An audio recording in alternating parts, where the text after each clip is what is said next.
Family. We all have one. Maybe your family looks like this. Maybe your dad reminds you of this. And you like to have fun like this. Oh, and it seems like every family has someone who reminds us of him. No matter what your family looks like, we all know that our family matters. In week 1, we talked about God's ideal plan for our family life. We all know achieving the ideal isn't easy. All of us fall short, but Jesus says that's okay. You aren't condemned. Last week, we talked about loving our families like Jesus would.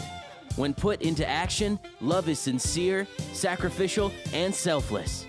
When we humbly serve our family, we show them that we love them.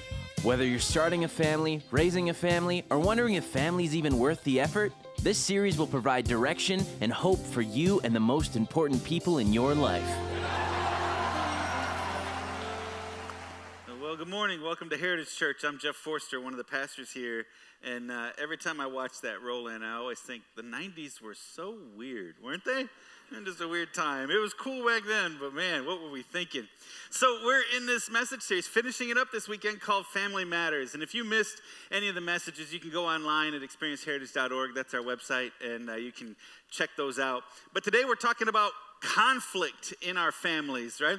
This is, the title of the message is Common Cause. You should have received some notes when you're walking in the door. You can fill in a few blanks and read along with some of the verses. But talking about conflict in our family, even more, we're really talking about the stress and anxiety that you experience in and through all of your different relationships, especially in family relationships. We're talking about where it comes from. We're talking about what you can do about it. Maybe the only thing we have in common between our families is conflict. We all come from, different places, and it's true whether you've been married for 5 months or 25 years, or you're still single and you still have extended family. Maybe you have toddlers or teenagers or you're empty nesters.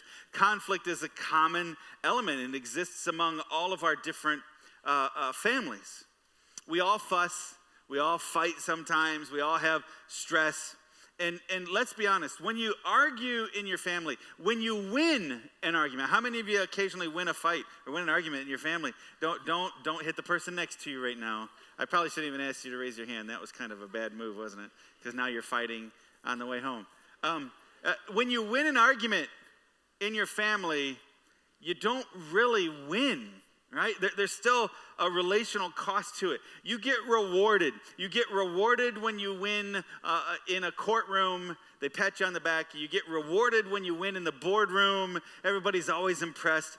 But if you win in the living room or you win in the bedroom, you still wind up losing. You don't really win anything because there's such a significant relational cost, and it's because the conflict doesn't always feel completely resolved. Family stress is like no other stress because it carries so much emotional baggage with it. And so today, here's the idea. The idea behind the message today is that oftentimes the source of our external conflicts isn't where we think it comes from. The source of our external conflicts is often an unidentified internal conflict that we can't contain. That's really where we're coming from. That's what we're talking about. And there's all kinds of people who respond to conflict, relational conflict in different ways. And you may recognize yourself in these. You may recognize people in your family. Your family might have all of them. There's the sulkers. They're the ones who go, I'm fine, it's fine, I'm fine. And you're looking at them going, really? You don't look fine, right? But they're just kind of pouting. There's the screamers. Yeah, you know what I'm talking about. It might not be in your house, but it's 2 houses down. You know everything they're fighting about, right? Some of you came from a loud family. It was just assumed we're going to get it all out on the table. And if you didn't grow up in a loud family, they blow up, bop, bop, bop, bop, bop, bop, bop, and then everybody's nice to each other just a few minutes later because it all got out. Right? But for you married probably. You're a peacemaker, and you married a screamer, and the first time the voice was raised, it shocked you because we don't raise our voice in the house, right? And it just was, and the screamer is frustrated because you won't fight, and you're horrified because they're screaming. It's crazy. Then there's the pretenders. I didn't see anything. I don't hear anything. Let's pretend like it's going to go away. And there's the stuffers. right? They just absorb it all and they stuff it down inside. You can recognize that person because they're always just simmering. They're on the edge of a boil. They're about ready to explode, right? The stuffers, that's what happens. I already mentioned the peacemakers. They're the most boring fighters because they won't fight, right? Come on! And then sometimes they get accused of not caring, right? So on one side, they feel like, I'm choosing peace. I don't want to fight. And you feel like they don't even care enough about this relationship to fight for it, right? So it's rough. And then litigators. Oh, we all have litigators. That person who always wins. Everything is a prosecution, right? They kind of come in, it's kind of boiled down to who was right and who was wrong and who the winners are and who the losers are. And I just want to remind you, you can win at work and you can win at Little League and you can win in court, but you can't win at home, right? You can't decide who the winners and the losers are. It always causes stress and struggle in family relationships. So regardless of our argument style, regardless of our preferred way to engage in the difficult elements of our family, we are all tempted, not even tempted, we all naturally gravitate towards the idea that the other person is responsible for the conflict, right? I wouldn't have to be mad at you if you just didn't misbehave. Right? So we all move in that direction, that it's the other person that's really the source of the conflict. If you didn't have such a bad attitude, I wouldn't have reacted so strongly. If you hadn't come in here screaming, I wouldn't have felt like I had to defend myself. We always have this sense that the other person is the cause of the conflict. But I want to lay this as the foundation. We'll jump into it. I think we'll unpack it in a way that'll make sense to you. But this truth applies in every area of your life. Not just relationships, not just in marriage, not just in family stuff, but in every area of your life. Here's the truth. As long as you blame others for your unhappiness, you will always be unhappy. It's true. If you blame other people for your unhappiness, you will always be unhappy. You're assuming that other people are the reason, that you're assuming that you should naturally be happy and other people are causing you to be unhappy. You should naturally have advantages that you see other people have, but because you don't, it's somebody else's fault. And when we begin to blame other people for our circumstances, we will always be unhappy. I've never known a person who was happy blaming other people for why they were in the situation that they were in. Never. It doesn't happen that way. So what's at the heart of our relational struggles and unhappiness? That's really what we're talking about today. And I'm going to read some verses from the book of James. James was Jesus' brother. And James, a lot of people didn't know Jesus had a brother. He had a couple brothers. James was one of his brothers. James also was the first pastor of the first church in Jerusalem. He was a great leader, a great influencer in the early church after Jesus went back to heaven. And he wrote one book, and it's only 5 chapters long. It's towards the end of the Bible. And man, every single chapter, just about every single verse packs a real wallop. I mean, it's amazing. He didn't have to write it very long because he wrote a whole bunch of it, a whole bunch in it in just those few couple chapters. He really challenges us. And so I wouldn't have the guts to tell you the things he's telling you, so don't blame me. I'm just reading what he has to say here. There's really only one source of conflict, and if we can own this, we can make some real progress in our family relationships. So here's what he says. It's in your notes. We'll put it up on the big screen too. James chapter 4, verse 1 says, "What causes fights and quarrels among you?" Oh, it's a good question, James. We're talking about the same thing. Isn't that amazing? What causes fights and quarrels among you? Don't they come from what? They come from your desires that battle within you. Oh, okay. He says, don't your problems, don't the struggles that you're having relationally, don't they come from what's going on inside of you? Now, let's you and me agree. There are some big struggles that he's not talking about here. So let's set aside moral issues and legal issues and ethical issues. Let's set those aside. That requires a whole other level of engagement between spouses or between parents or on a relational level. The really, really big things like that, you have to address it in a different way. What we're talking about here, the normal quarrels and the normal fights among us, those things are caused, what we're talking about is you didn't pick up your socks, you didn't shovel the sidewalk, you didn't take out the garbage, right? You're not affectionate enough, whatever. Those kind of everyday, they just start to pile up. More and more and more, and people get more and more resentful, and they begin to fall away from each other. The relationship starts to fall apart. Those kinds of quarrels, those everyday normal things, he says, they come from your desires that are battling within you. He says, you've got this internal war that's going on, and I'm like, no, The cause of our fights and quarrels is coming from something inside of her, not inside of me. This is what we're arguing about. Her behavior, not mine. And he says, listen, every one of us has desire within us. It has something that's spilling out from within. It's spilling out on those around us. There's a conflict within that's creating conflict with people without, on the outside. It always begins with something inside of you, an unmet and often unaddressed desire within us. And if we would embrace this one idea, and I get it, you can't embrace it right now, we're like 2 minutes into the message, but if we can embrace this one idea, it would immediately take the temperature down in our conflicts with other people. So then he says, you desire, but do not have.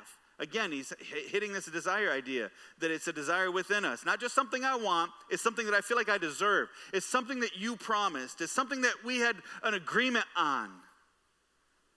So we just have to embrace this idea that every time there's a conflict, it's because there's something within us that we want that we don't yet have. And so he says, and so you what? So you kill. Who is this guy writing to? Right? He's not writing to the barbarians on the edges of the Roman Empire. You know who he's writing to? He's writing to church people. So are they killing each other? Is this a problem? This is a problem in Jerusalem at the time. Christians are upset about not getting the right parking spot, so they killed the other Christians. Can you imagine? Right?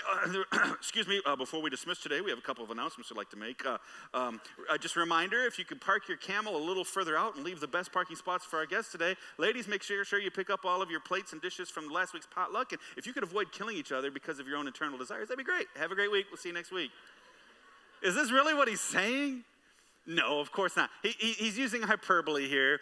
In another place in the book of James, only 5 chapters long, he says at one point that your tongue is like a wildfire. And if you don't tame it, it's going to burn down your life. He says your tongue has the power of life and death. Now, either the Christians in Jerusalem had really strong tongues, like ninja tongues, or he's using a metaphor. He's using some hyperbole here. That's what he's doing. He's saying, listen, sometimes you want something so badly from what's going on in the inside that you're willing to hurt the people that you care about on the outside. When we want something bad enough, we have the potential to destroy, even to kill the relationships that are so important in our lives.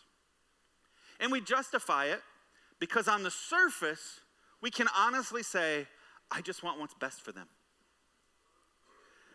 But on the surface, that's not what he's challenging. He's challenging what's deep inside. And inside, whether we know it or not, we almost also have a parallel issue. We also have some kind of shadow mission going on. So yes, I want what's best for them, but I also am really frustrated with this area in my own life. Too often it's about us. It's not about them. It's about us. So we're upset at our kid and we're mad. We're mad at our kid. We just want what's best for them. But really, deep down inside, if we were honest, we're just embarrassed that they keep getting in trouble at school. We're embarrassed that we got another phone call from a teacher. I want what's best for my husband, or I want what's best for my wife. But really down inside, really what we want is we want to be more respected by our friends. We haven't yet moved into the neighborhood that all of our other friends have started moving into yet. We haven't yet accomplished what our siblings are accomplishing. And here we go, back to Thanksgiving, and everybody else is so impressive, and us, we're a bunch of failures. And so sometimes, yes, I want what's best for you is also connected with this parallel track, this parallel brokenness in our life of what we want. And I'm not saying it's right or wrong. I'm not saying that parallel thing is a wrong thing. Hey, I want my kid to show up, come home at 10 o'clock and they didn't come home until 10:30. That's not a wrong thing. You're the parent, right? But if it's about being embarrassed or it's about fear, it's about all these other things, you have to be aware that there's a parallel thing, a shadow thing going on, a secret place in your heart that is also driving the extreme response, a stronger response perhaps than was necessary. And this is what drives us to winners and losers. This is what drives us to force the right or wrong issue as opposed to trying to come to a place of agreement that's open and that's trusted. So we don't want to be embarrassed anymore. We want to be respected. We wish things had turned out differently. And so he says, you covet, but you cannot get what you want, so you quarrel and fight. You do not have because you do not ask God. When you ask, you do not receive because you ask with wrong motives, that you may spend what you get on your own pleasure. So here's the truth. It's a cycle. It goes back and forth, back and forth, back and forth. We're not getting what we want, so we fight and we quarrel. And then because we're fighting and quarreling, there's so much discord in our family, we don't get what we want. And we're pushing each other away rather than drawing closer to each other. And it's almost never the actual issue. It's not the socks on the floor. It's this other thing. It's not the fact that, you are living in America and you're doing okay, but you have some friends or family that are doing better than you. It's not just that. There's this other thing going on, this brokenness in your own life sometimes that is driving you to overreact in other people's lives. And so James says the reason we fight is because we each want something from the other, but we can't get it. And so that's what causes this quarrel. If, and here's a big if. Remember the first message we talked about the ideal situation, right? The best way isn't always the easiest way. But if we could choose the best way, before the conflict escalates, if you could pause and reflect and realize that part, not all of it, I don't know what, 25%, 5%, 2% of what I'm feeling right now is because I'm not getting what I want. When I finally am honest with myself that I have a part in this frustration, it's a game changer. Can you imagine what would happen if you're in the middle of just a rager at each other and suddenly you pause and you go, you know what the problem is right now? I'm not getting what I want. What would that do? Well, after you duck from a couple plates or something, maybe it would start helping you think in a different way. When we start to own our piece of it, the fact that there's this underlying issue. Now, I'm not a very good marriage counselor. I admit that. People will tell me sometimes, Pastor Jeff, I like your teaching, and would guess because you like my teaching that you would like my counseling. And then I let so many people down on that because I'm not a very good listener. Counselors have to be good listeners. And I'm maybe more of a marriage advisor, but not a counselor. Marriage counselors need to listen well. And my problem is there's really only three big reasons. This is a whole other message some other day. There's only really three big reasons why we get into the situations we get into. And so somebody starts talking 4, 5, 6 minutes into it, and I go, well, it's not that. It's not that. Oh, there it is. Found your problem. I'll tell you what to do. Stop it. Just stop that, and it'll be better. Here's a Kleenex. And I tell people all the time when you come in, hey, listen, I'm not a good counselor. Everybody else on staff is a better counselor than me. They really are. And 9 out of 10 people will ask when they're done, so is Pastor Kevin available? And everybody laughs. And then when we're done, 9 out of 10 people really do go, so when is Pastor Kevin available? We have Pastor Kevin and his whole team. He's got these marriage mentors, and he's got money mentors. He's got people that can help counsel in those areas. I'm just not a very good counselor. But a number of years ago, one of my heroes, one of the guys I look up to, matter of fact, we kind of built a lot of this message series around some of the things that he talks about relationships. He talks about this idea, and I embraced it a number of years ago in marriage counseling, and it never works, so I shouldn't have listened. But what I do is I take a pie, like I just draw a circle and say, hey, let's pretend like this is a pie, and inside the pie is all the content of the stress and struggle that you guys are having right now. Yes. Okay, that's good. And I said, and I'll hand him a pen. Here's my pen. Here's my pen. You just write out, maybe just carve out your piece, your slice. Just carve out your slice. Is your slice 25% of this problem? No. Is your slice 10% of, no. Is it, so they make like a 5% slice there. And here's the reason why this never works. It doesn't work, and it's because of this. We know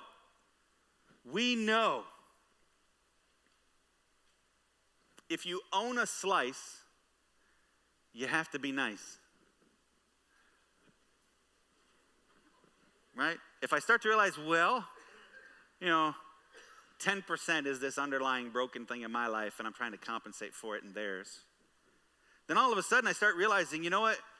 The moment I own any of it, because what I want to do is focus on what she needs to fix. What we want to do is focus on what our kids need to fix, or what our parents need to fix, or what our friends need to fix. We want to fix our boss. We want to focus on their problem. This isn't about me right now. This is about them. I can't tell you how many times that's been told to me. And I told you I'm not a very good listener, so it's amazing I even heard that. This isn't about me right now. It's about them. And the reason why we're so quick to do that, we don't want to own any of it is because the minute we begin to own some of it is the minute we begin to give up just a little part of our leverage.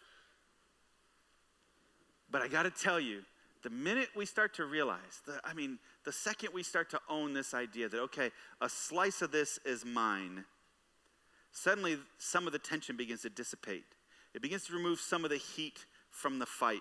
It begins to give me a little bit of a different view of this because I start to lose a little part of my argument. And by the way, we've already said this, you can't really have winners and losers in arguments at home.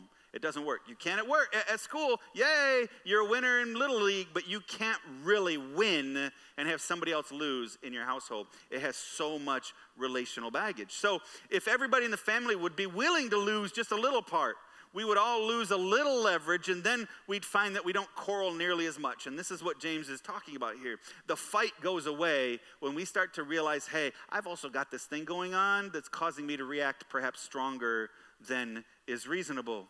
But we never do it because we hate to focus on our own slice, right? We'd rather focus on their slice. They should have, they promised, and they failed. And then I feel so empowered when it's you. I feel so empowered when it's your fault. And then I want to. No, I need to win. And I even sometimes need to shame you. And I need you to acknowledge the fact that you dropped the ball, and I need to punish you. But the minute that I accept that maybe I have just a part, there's a piece of this that I own, even a little bitty slice, I'm not quite so empowered. I have not nearly as much sass anymore. And when I finally acknowledge my part, my small slice, it begins to take the fire out of the fight. And suddenly, I find myself looking in the mirror instead of just staring at the problem I feel like they're causing from their failures. And here's the shocking thing that I discovered when I started looking in the mirror in our relationship. This is going to blow your mind. My wife is married to a sinner. Can you believe that? I had no idea because I didn't think I was ever wrong or at fault in our relationship until I realized, you know what, I'm not perfect. And of the two of us, she's way more perfect than I am. See what I did there, guys? Right? She might be in here. I haven't seen her yet, but she might be. And she is, right? But neither one of us are perfect. And neither one of us have perfect motives or perfect desires. So yes, we want a stronger marriage. Yes, we want a stronger family. But we also have these, I'm trying to please some other part of my life. And it may be a broken part of me that's driving a lot of these issues. And so we quarrel and fight because we're not getting what we want. So what are we supposed to do? And this is where he keeps going. He says, you do not have because you do not ask God. That's what he says. Isn't that what he says? Nope, not that one. There you go. You do not have because what? You do not. Hi, we thought we'd put it up on the big screen so all of us could see it. You do not have because you do not ask God. Oh, well, that changes it just a little bit. Right? This is what Jamie was talking about in the video before the message, right? He's talking about his family and all that kind of stuff. And he said, man, everything changes in their family when they began to pray. And he mentioned every problem is a prayer problem. This is where it changes. This is where the game changes because it's so natural for us to go nuclear. And we're going nuclear over what we think is an issue, and we don't recognize this other parallel issue that's going on, this shadow issue, this secret place in our own life that we haven't yet talked about. And so James is saying you don't have because you're not asking God for it. Did it ever occur to you that when you're in the middle of your fight, instead of stomping off down the hall or instead of writing a mean note on a sticky note and putting it on the mirror so they see it in the morning, or instead of typing in all angry caps, before you even start the argument, has it occurred to you to get on your knees and to ask God? Because the Bible says that we don't really fight against people. There's a spiritual battle going on, and people get caught up in it sometimes. We think that they're to blame. We think that they're the issue, and if they would just change their behavior and get more in line with how we're thinking, everything would be better. But before we even start that argument, maybe the greatest battle we could do and the most effectiveness we could have would be on our knees. Every problem is a prayer problem. And so we go to God And we say, God, you know what? I'm going to be honest about my issues first. And when we start to articulate what's at the core of our concern about this other issue, it starts to bring a certain amount of awareness of our need for God's grace and our need for God's mercy too. So, hey, God, I'm going to be honest with you about my issues first. Before I go in there and tell off my husband, or before I go in there and tell off my wife or my siblings, God, I'm just going to be honest with my issues first. I know at my core, I just really want my husband to make more money. There's nothing wrong with that. God, I know at my core, I really just want my teenager to have better friends. I'm afraid of where they're going. God, I just want my boss to be kinder. He's just overlooking me, and I feel like he's giving favor to everybody else. God, I just want my dad to be more understanding. God, I want my daughter to break up with that moron. I don't know if you're allowed to say that. Moron in church, is that? I know God made everybody on purpose, but sometimes I just look at some of these boys and go, were you paying attention? But that's the dad of a teenage girl, so I was one once. He says, you have not because you ask not. So isn't this amazing that in the middle of him talking about relational strife, he pauses and says, you know what your problem is you're not praying enough. That's it. Before you go fight, go pray. Do the battle, the big battle, the largest fight. Do that on your knees, not with your mouth in front of somebody. Fix it between you and God first before you go out there and try to fix it between the two of you. He says, you don't have because you don't ask. And then he says, when you do ask, you do not receive because you ask with wrong motives. And when I read that, I go, come on, man. First you said, you're fighting because of something that's going on inside of you. And I'm not even sure I like that idea. And then he says, the problem is you want to fight instead of pray. And I'm like, that's a little frustrating because in the moment I'm pretty ticked off and don't want to stop and pray. And now you say, sometimes you pray. And I say no because you have the wrong motives. That's what I told you. This is a tough passage. But he's true. I don't always have perfect motives. Sometimes God will say no because it's not good for us. How's that? That's a little frustrating. We all want God to be like a genie in a lamp. Poof, and he makes all our dreams come true. He makes everything happen. And God says, listen, sometimes what you're asking for has wrong motives. You're asking for the wrong reason. It's not even a good thing for you. So what happens is we're trying to extract satisfaction. We're trying to extract joy. We're trying to extract happiness out of our family members and our friends, the people we're fighting with. That's really what we're trying to do. And sometimes before we go extracting something from somebody else for our own benefit, maybe we should get on our knees and pour out our heart to God first. Did it ever occur to you? And my response is no, I was just so mad. And then if I did pray for some people, I found myself sometimes praying for people that are mad at me because I know that's what good Christians do, and I'm trying to be a good Christian. And so I'm like, okay, I'm going to pray for this person. And then I'm like, God, judge them. That's what I want.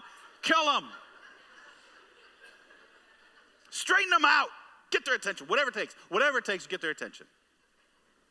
And I find myself praying at them rather than for them. God, change their behavior. God, fix them. God, make them do what I want them to do. Maybe, just maybe, when I start to realize that's how I'm praying, maybe I'll realize that really what I'm trying to do is squeeze something out of them that they don't yet have in them to give me. So with James's idea, maybe I'd begin instead by acknowledging my part, that maybe I've got a little piece in this, that I've got some other thing. Yes, I want my kids to get good grades, but really I'm mad because I'm embarrassed. Yes, I want to achieve more with our career, but the other side of it is I'm embarrassed because my family's doing so much better than me or whatever. I got this other parallel thing, and so maybe I'm making this a bigger deal than it is, maybe just 5% bigger, but it's enough to do some real damage. And so I got to acknowledge my part, and then a lot of my stress is because you are not giving me what I want, and perhaps you don't even have it in you to give me what I want. And so instead, I need to go to God for my needs and stop expecting a broken human to satisfy me. And this is shocking to us because we think we go into relationships because, oh, he completes me. She's everything I've ever been missing in my life.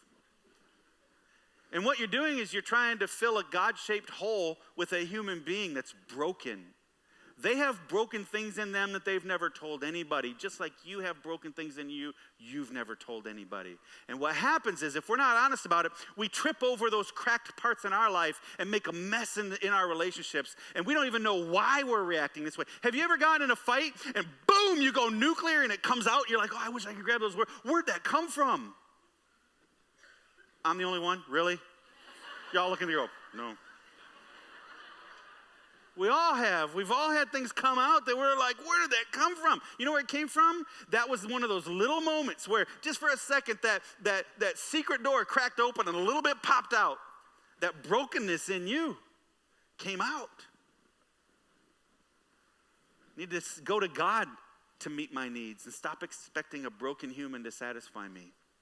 I need to start going to God and say, God, help me be everything I need to be for them, rather than asking God to straighten them out for you so they're everything they need to be for you. Right? That's the difference. God, help me be everything I need to be for them. Help me to be the mom he needs. Help me to be the husband she needs. Help me to be the brother, the sister that they need, rather than, God, they're so upsetting to me because they're embarrassing me, they're shaming the family. So we have to own our part. The big question is, have you taken this to God yet? And, by the way, can you take no for an answer? I don't like that part of the verse. Let's move on. Here's the hardest question we're going to ask today, right? Who in your family is suffering because you are not getting your way? You're like, come on, Jeff. I bet Kensington's not talking about this week. Do it. I'm joking. Who in your family is suffering because you're not getting your way?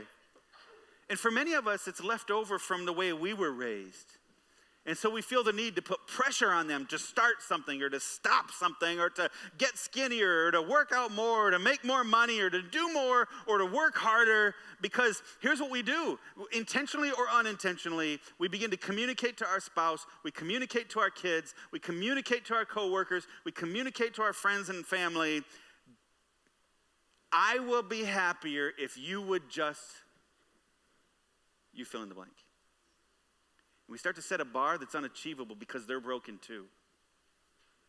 Maybe the greatest thing we could do, and what happens is we've made a winner and a loser. We've made a right and a wrong. We've made the aggressor and the one that's being attacked. And when you're being attacked, whether it's right or wrong, you start to defend. And when you begin to defend, you begin to retreat, and the relationship comes apart. Even though you're right, you're driving the relationship apart. Instead of extending grace and mercy and love just like God has done in your life. So sure, God is very honest with us about our sin. He's very clear what's right and wrong. He is. But God's response to us is to do whatever it takes to fix the relationship by extending grace and mercy and love to us. And he's inviting us to do the same. We have to throw out the idea that I just want a better version of you. That really is not entirely true. Maybe you're still carrying this idea from family that set the bar too high in your early life, right? You're still not successful enough for your dad. You're still letting down your teacher. You're still not good enough for your mom.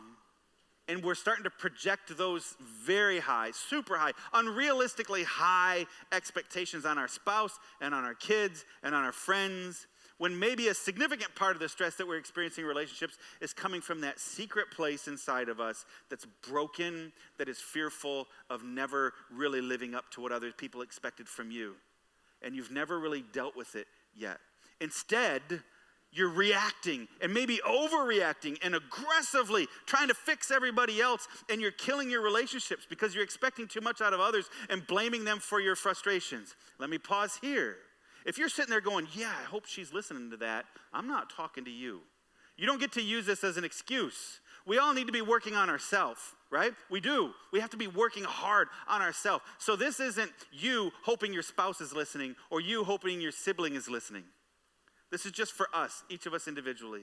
And when we go, God, work on us. At one point, David prays. He's the king in Israel, and he prays in the book of Psalms, God, search me. Help me see if there's anything in my life that's holding me back. He's not ranting and raving about everybody around him. He said, God, search my heart and know me. See if there's any wicked way in me. It's not about us fixing others. You can't, and you will always be frustrated. But if you start asking God to work in you and to intervene for them, God begins to change. Otherwise, we kill our relationships. What would happen if we finally realized this has more to do with us than with them? What could you do today? Maybe write a letter, maybe send an email, maybe a phone call, maybe set up a lunch. And then instead of pointing out all the problems, say, listen, I want to be the best sister I can be. I want to be the best husband I can be. And I know that I haven't always been fair in this, and so I just want to pray. Would you pray with me? We're not going to rehash all the problems. Let's take it to God because we don't ask. And we can begin taking some of the unnecessary and inappropriate pressure off of them. So he says, do you know why you quarrel and fight in your family? Because there's something that you want that you're not getting. And in the ideal world, we would learn how to create a pause before we go in and start the storm, before the conversation.